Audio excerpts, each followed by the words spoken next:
What the heck?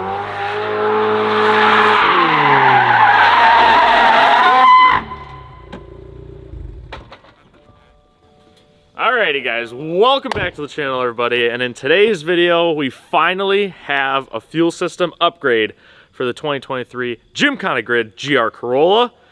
Today we are going to be upgrading the fuel system to enable us to run E85 so we can get that extra little spice that we've been looking for. So without further ado, let's get right into the video. Alrighty guys, so to start it off, I just want to make sure you guys bask in the glory of my shop being taken over by a GR Corolla. We got GR Corolla parts over here. We got GR Corolla parts all along here. More GR Corolla parts. GR Corolla parts. GR Corolla parts. Big GR Corolla part. GR Corolla. Imagine that. In today's video, it is all about Radium Engineering. They make fuel system parts. They're a United States or a US company, and they have been awesome to work with. Here we have it. I'm gonna break down the entire fuel system for you guys in one fell swoop. To start it off, at the front of the car, we have a brand new fuel rail. We'll house our brand new 1100cc, I believe that they're Dishworks injectors. They're gonna be plugged into the fuel rail, and then we'll have full AN line all the way from the front of the car to the rear, bringing in Mr. Dave Boy with the Radium surge tank. Tell him about it, Dave. This guy holds half a liter of fuel, something like that, maybe a liter. And its purpose is to make sure that our fuel injectors never run dry. So the tank is going to supply a low pressure feed to this, always be filling, always be spilling back to the tank. Sitting inside of the surge tank will be this 525 Hellcat pump, because we got that Hellcat, bro. 707 horsepower Hellcat Fury. Cleaning up our fuel, we have a Radium 10 micron fuel filter. As you can see, we have an abundance of AN fittings. We also have a solid amount of dang 6 AN line that will be making our fuel system for today. Alrighty, so the surge tank will be mounted in the back. The fuel filter will be mounted right next to it. There will be AN lines going all the way up to the front of the car. Of course, we do not have the cylinder head back from the machine shop just yet. We're hoping to pick it up in the next couple of days. So we have a little bit more downtime, hence why we're taking on the fuel system project now, so that once we get the head back in, we get the motor back in the car, we can get her fired up and start tuning on some E85, making some real power with those new valve springs. So without further ado, let's get into it.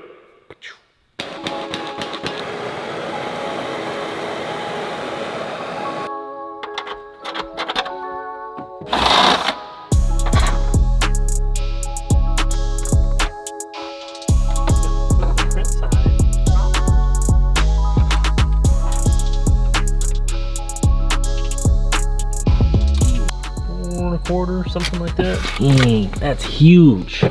Whoa. Almost the perfect amount, if you know what I'm saying. Oh. I mean, you would know what I mean.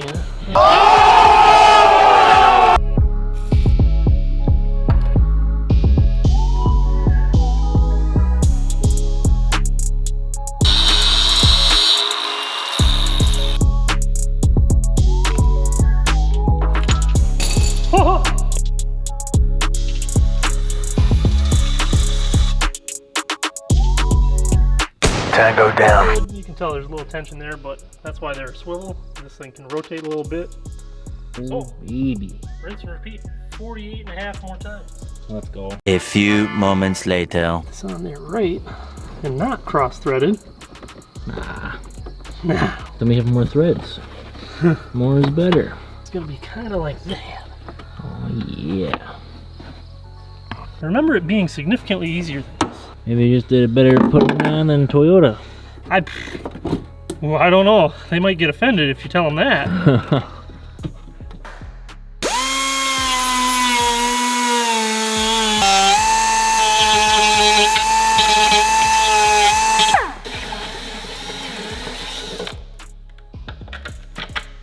There we are.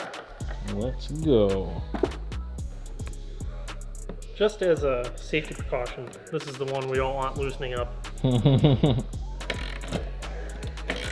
Don't go cracking the plastic now. Where's the? I need the float guy. Where did I put it? It's right on the ground over Oh there. my god, it's right here. Oh, what? Oh. Thanks, I didn't even know man. you grabbed You're it. really throwing me off here. Yeah, here's a little messing with you. In here. All right. Let's Wow. go. Let's check and make sure this thing fits. Jeez. That's too easy. Can we make it more difficult? The next day. Alrighty, ladies and gentlemen, boys and girls, we are officially back with the install on the fuel system kit. Follow me this way, we can talk. I have a nice cup of hot chocolate from our local Express Mart. Ready to get that sip going? Whoa. So good. So Dave, Oh, hi. how are we doing today? We're doing great. Oh, Fire. We ran into a little bit of an issue, okay? This is what came with. You can see the crimp, you see that? You see the crimp and how it's a little bit messed up there. So that's junk. And we had to order this, which is a submersible hose from Radium.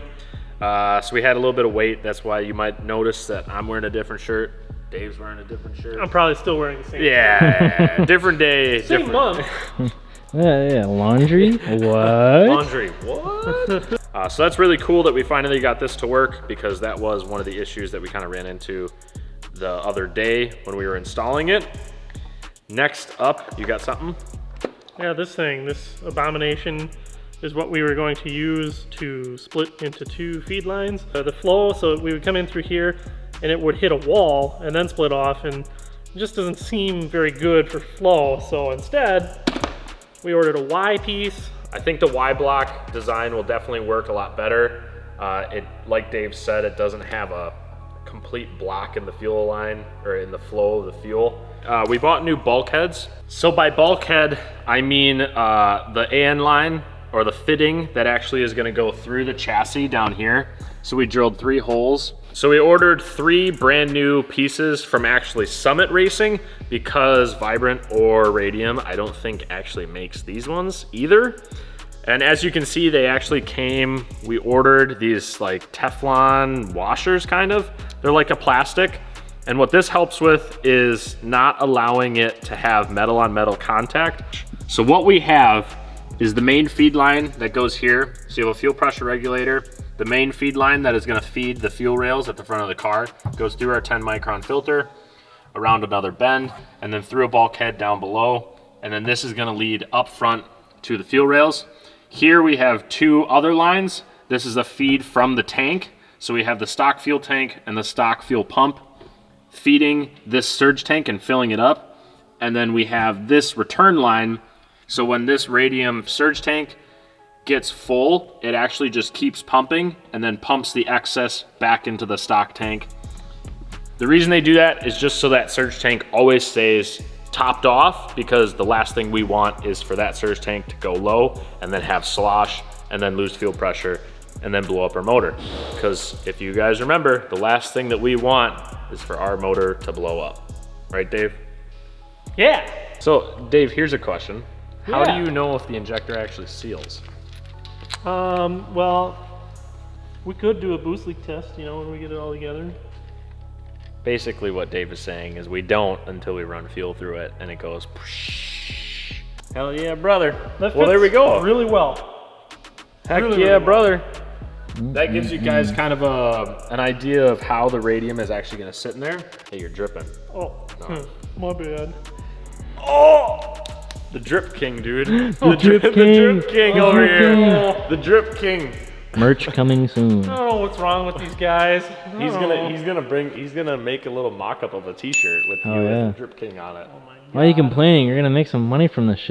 Oh. Hey, I like 2%. 2%. Yeah. That's like Hey, more than I pay in taxes. I feel like 2 is pretty average, isn't it? Well, not according to Dave. Not according to Dave over here. There's no way it's the big brown one. Yeah. You were saying? Even the engine likes the big brown ones. think you owe the world an apology. That was awful. So we have this stock Toyota fuel differential pressure sensor, right? So we have an adapter for the Toyota sensor. Goes to an 8AN orb. Kind of goes in like that. And then there's some clampy boys. It's kind of like a V-band clamp A almost. little bit, yeah. Close up right here. Ooh! Whoa, boy. There we go. There we go. So it clampifies it and keeps it from shooting out the driver's side of the car at the speed of sound. In this setup, it is a return-less fuel system. So this orb is the feed. It's gonna sit on this side. And then the fuel pressure is just gonna stay stagnant, basically. The pressure sensor on top of the surge tank will maintain the pressure in the fuel rail as well as all the fuel lines leading up to it. Talking about fuel lines leading up to the fuel rail, there is something else that is going to have to intercept those fuel lines, and that is this, which is an ethanol content sensor. This is gonna be able to sense the content of the fuel in terms of ethanol content, which will determine the map kind of that the ECU runs on the motor. There's an open space on the fuel rail on this side that is currently not being habitated. What do you call it? Inhabited. Occupied, inhabited, that was the word. There's a space on the fuel rail down here that is not being occupied currently by anything else. So we were thinking about mounting the flex fuel sensor kind of down in this area.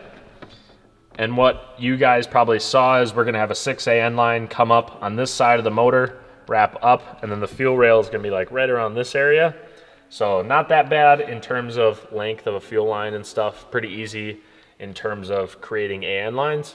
I wanted to mention where we were gonna put this because we aren't gonna be mounting this today. We are gonna make sure that we're gonna put the motor in and the trans and everything. We're gonna get everything going, and then we're gonna probably mount this just to make sure that there isn't clearance issues with the transmission or the motor going in and out, that type of thing, because this is something that we would kind of like to just leave in the car rather than taking in and out every time we have to maintenance something.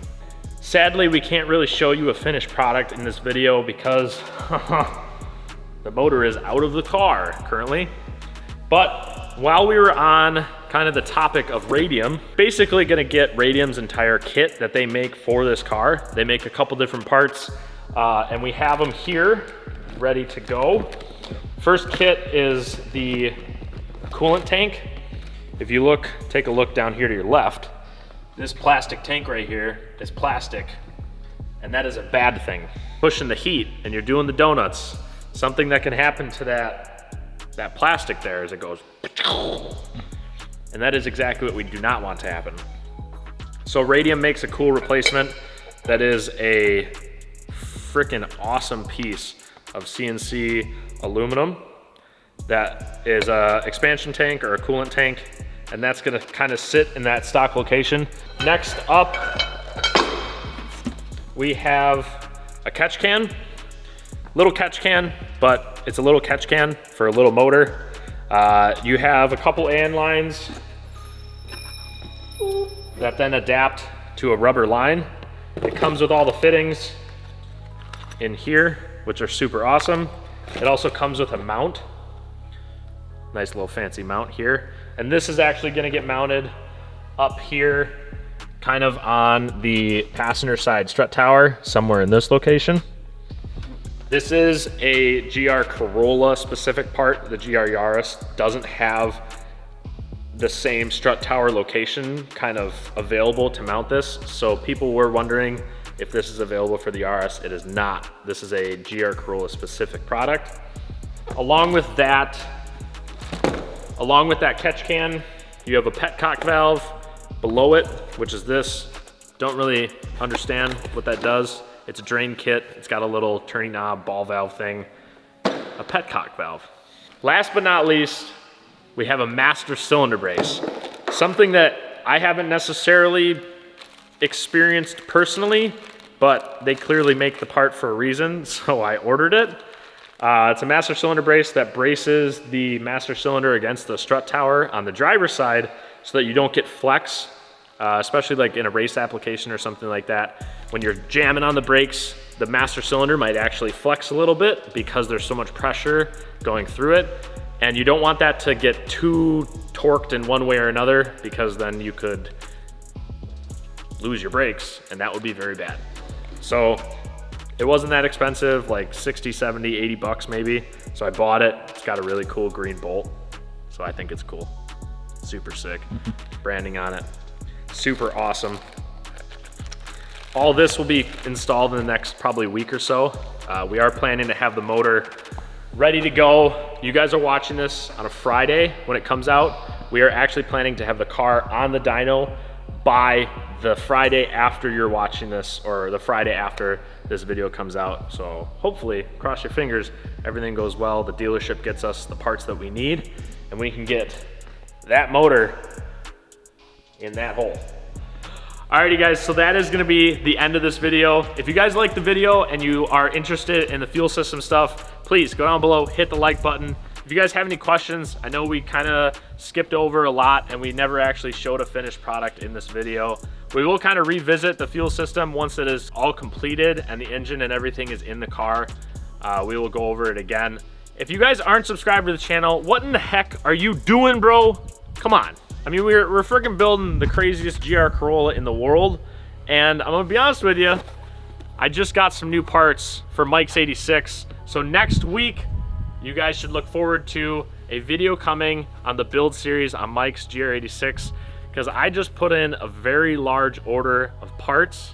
And let me tell you, the GR Corolla isn't gonna be the only thing that's pushing P in this garage. So if you guys like the video, go down below, do all the things, do all the doodads, click all the buttons, click the bell so that you guys get the notification when we post a new video. And with that, this video is over. We will see you guys next time. Peace out, and we'll see you later. Boom! Oh. Jesus, dude. Oh my God.